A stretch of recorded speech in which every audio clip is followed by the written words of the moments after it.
compagnie. Nous sommes les poux de café.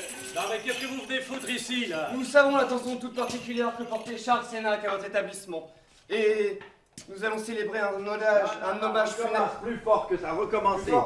Non, je veux plus de... Tu t'endors là en rentrant. Allez, moteur, tu t'endors. Partez! Pardon. Oh! Moteur! Allez-y! 65 ans après ses débuts dans le cinéma, Jean-Pierre Mocky a toujours la formule pour se faire entendre. Le metteur en scène tourne actuellement son 57e film, Le Renard Jaune, dans les studios de Brie-sur-Marne, en région parisienne. Une sorte de Cluedo en huis clos où l'assassin d'un romancier se cache parmi les habitués d'un bar-restaurant sur le point d'exploser. Le café va peut-être sauter. Donc on ne sait pas s'il ne va pas s'écrouler d'un moment à l'autre. Et eux ne le savent pas. Donc c'est ça le suspense. Le spectateur le sait, mais eux ne le savent pas. Grande gueule du cinéma français, Mocky tourne pour la première fois avec son équivalent féminin, Béatrice Dalle. Une collaboration entre deux forts caractères qui s'avère pourtant fructueuse. J'aurais pu me marier avec elle parce qu'en fait, on est des gens un peu extérieurs, différents des autres. Et on s'entend bien parce qu'on est différents. C'est très amusant de tourner. Mon Dieu, difficile? Non.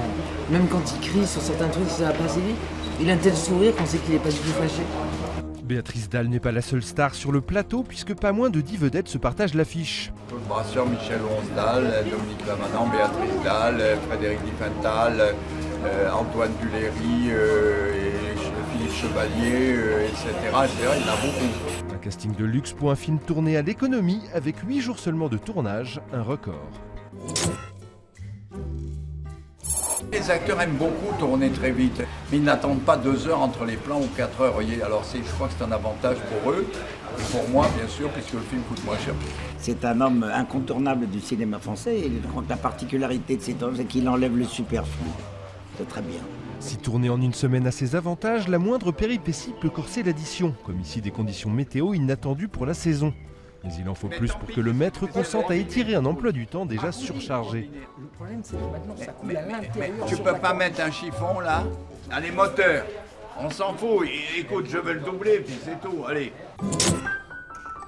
Un peu de respect, s'il vous plaît, pour un génie. Moi, je bois son immortalité, son œuvre lui survivra. Alors qu'il fête aujourd'hui ses 79 ans, le metteur en scène termine ce week-end son 3e film de l'année.